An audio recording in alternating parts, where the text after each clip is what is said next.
So speaking of the agent framework, the question is, what is the advantage of Moss AI comparing with other AI agent frameworks?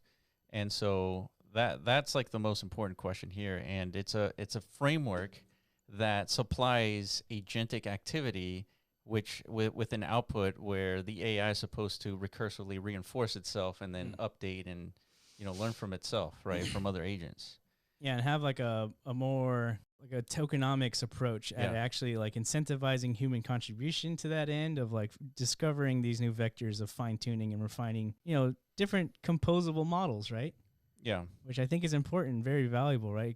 And I think that's where the metaverse aspect comes in pretty good. Because we've looked at some of the archives of videos that these guys have produced, and you see like an example of a training module is a 3D environment where there's like cars set up in a racetrack. So if you just start that simulation, like what's the car going to do without any like training? Yeah, correct. This is going to go all over the place. Everywhere. Just zig and zag and zoom. It's not going to, so you have to give it that contextual rule set. It's like you could drive, but stay within the bounds of this track. And don't crash into anything. Yeah, but if it does, then it's like, that's wrong. Yeah. So you got to tell this, let the system know that was a wrong attempt. And then it's like, okay, do it again. Oh, it's staying on the track. That's right. Right. Yeah. Now it understands.